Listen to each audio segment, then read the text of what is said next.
On the split infinitive world of English Grammar Program 2, get ready for action because it's verbs, verbs, verbs. We'll introduce you to a baker's dozen of verb tenses, including the simple tenses, the perfect tenses, the progressive tenses, and the perfect progressive tenses. It's great to conjugate, so don't be late for the split infinitive world of English Grammar Program 2. Coming your way. Pop quiz time! What's the simple past tense of the verb to go? Stay tuned for the answer!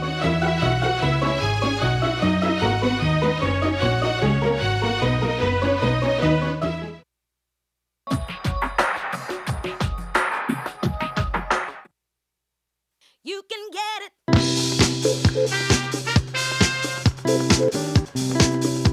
All right.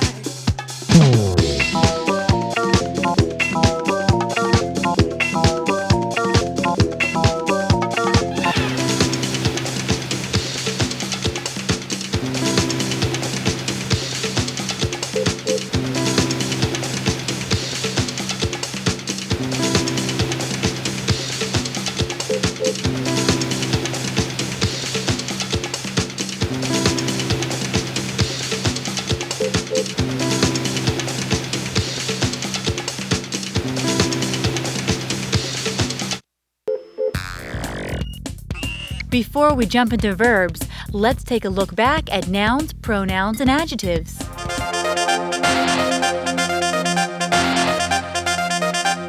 First, nouns. A noun can be a person, place, thing, concept, or idea. There are 4 types of nouns. Common nouns like gecko, desk, and pencil.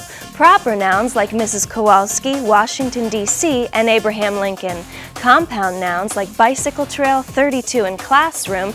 And collective nouns like family, team, and audience. Pronouns. A pronoun is a word that takes the place of a noun. It refers to the noun. Adjectives describe nouns and pronouns. Articles are tiny adjectives like a, an, and the. We have all these nouns, pronouns, and adjectives floating around in our heads. Now we need to do something with them. Part 3. Verbs.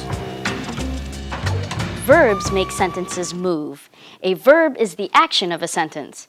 A verb can walk, run, jump, sit, look, listen, eat, wave, talk, or just let it be. Section A. What is a verb? A verb is a word that shows an action or describes a state of being. It tells us what all those nouns and pronouns are doing in our sentences.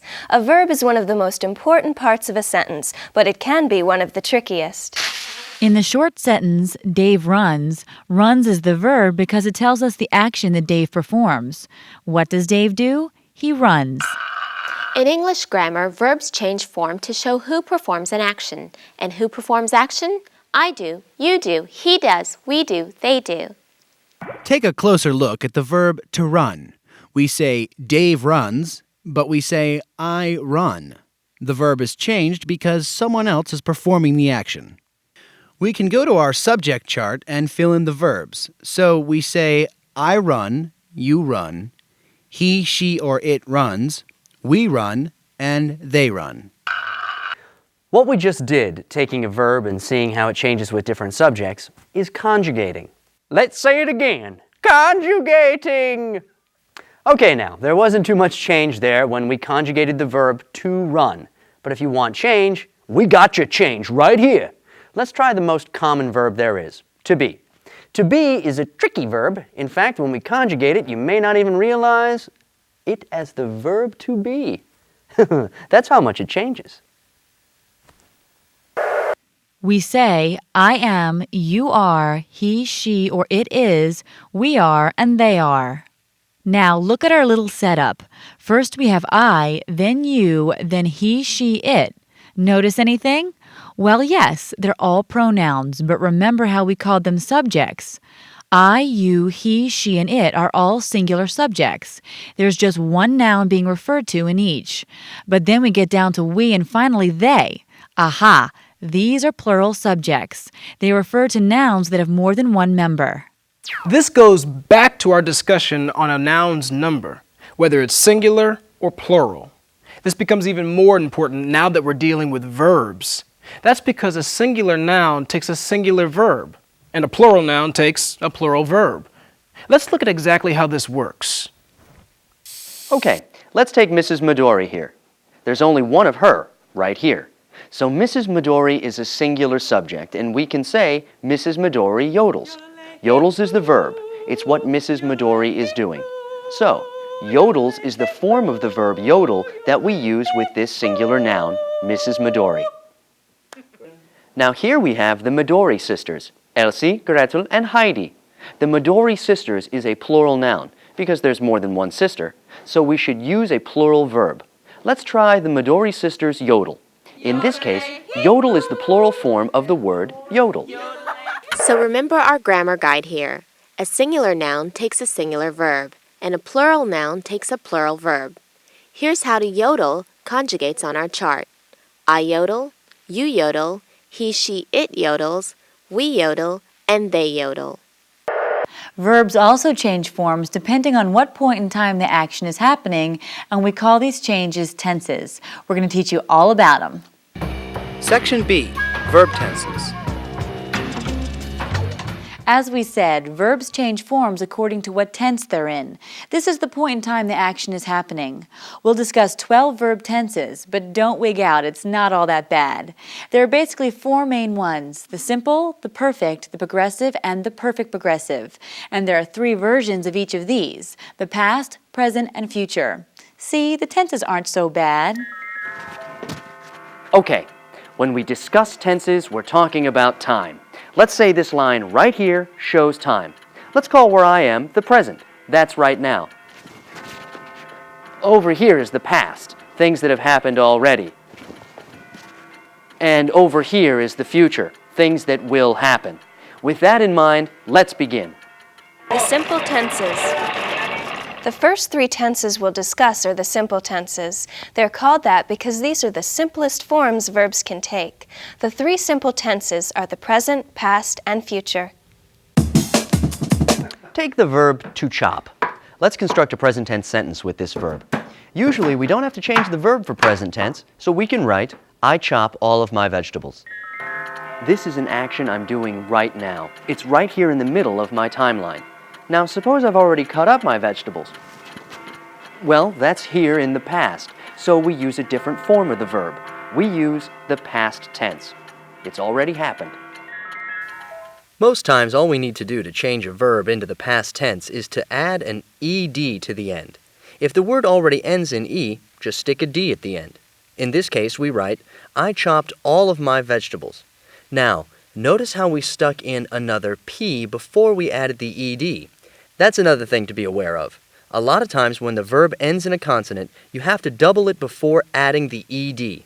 So for chop, we doubled the p, then added the ed. Here's our grammar guide. When changing a verb to the past tense, add ed or just d if the verb already ends in e. Most verbs change in predictable ways, which is great because it makes them easier to work with. However, some verbs can be a real nuisance because they change in strange, unpredictable ways. We call these verbs that make these weird changes irregular verbs. The good news is that these verbs tend to be the ones that are used a lot and have been around the longest, like to be, to run, and to eat. Suppose we changed our sentence a little and made it in the present tense. I chop all of my vegetables before I eat them. Now we have two verbs. See them? There's chop and there's eat. Now let's put the action of the sentence into the past. We already know to change chop to chopped, but what about eat? Do we change it to eated? No, that doesn't sound quite right. Eat in the simple past tense is ate. So our entire sentence is, I chopped all my vegetables before I ate them. Why is that? It's because eat is an irregular verb and has its own unique way of changing tenses. To eat is one of those irregular verbs, so it changes form differently than your regular old garden variety verbs. Unfortunately, you'll just have to learn and memorize these irregular verbs because they don't follow any easy rules. Some common irregular verbs are do, the past tense of do is did, Come, the past tense of come is came. Get, the past tense of get is got. Go, the past tense of go is went. Boy, that's irregular. Next, we have know. The past tense of know is knew. See, the past tense of see is saw. Take, the past tense of take is took. And those are just some of the many irregular verbs in the English language. Okay, we've talked about the simple present tense and the simple past tense. So now it's time we said something about the future for the children. So, over here is the future. It's something that hasn't happened yet, but is going to happen. To change a verb into the simple future tense, we put the word will before it. So our sentence now is, I will chop all of my vegetables. This holds true whether our verb is regular or irregular. Simple. There you have the simple tenses, the past, the present, and the future. So far, so good. Now, the perfect tenses. The perfect tenses. The second set of tenses are the perfect tenses. Of course, only their mother really thinks they're perfect, but hey, who am I to burst their balloon, huh? Anyway, perfect is just the name we use to describe these tenses. The thing to remember about the perfect tenses is that they indicate that an action occurred before another specific time or action occurred. Here's an example of a sentence in the present perfect. My sister has watched a lot of television. Hold on a second. What's going on here? We seem to have two verbs in our sentence, has and watched, which is the past tense of to watch. Is this correct? Yes, the two verbs in one sentence thing is perfectly correct, but we need to explain two things that are in our sentence. One, something that's called the perfect form of a verb, and two, a helping verb. Let's talk about the perfect form first. What's the perfect form of a verb? For regular verbs, this form means you just add either a D or ED onto the end of the verb, just like the simple past tense. Irregulars are trickier, but we can usually just add EN. For instance, fall becomes fallen, eat becomes eaten, and write becomes written.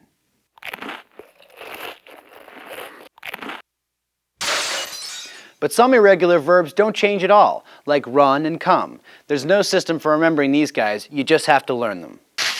Okay, on to the helping verbs, the second thing that's in our perfect tense sentence. A helping verb combines with another verb called the main verb. Together, the main verb and the helping verb form one big verborama that helps to indicate time, which is what we're talking about here, guys. Time. The helping verb we use with the perfect tense is to have. Here then is the basic makeup of the perfect tense. The proper form of the verb to have and the perfect form of the main verb. Now let's go through the three forms of the perfect tense: the present perfect, the past perfect, and the future perfect. Let's start with the present perfect tense. We use this form of the verb when we want to say that an action began in the past, but is continuing right now in the present. Like I've been talking to you for the past few minutes, and I'm still talking to you now. There are two steps to form a present perfect verb. Step 1, change the verb to the perfect form. Step 2, put the correct present tense form of our helping verb, to have, in front of your main verb. That means either have or has. Remember, we use the present tense of the verb to have for the present perfect tense. It's nice how that works out. Check out this sentence. My sister has watched television for 7 days straight. Okay, she started watching TV a week ago and is still at it. Our complete verb here is has watched. How did we get that? Let's break it down. Step 1, we took the verb to watch and changed it to the perfect form, watched. Step 2, we put the correct form of to have in front of the verb, in this case, has. That's because we have a singular subject in the third person, my sister, and has is the singular form. This gives us has watched, the present perfect tense of the verb. Righty-o.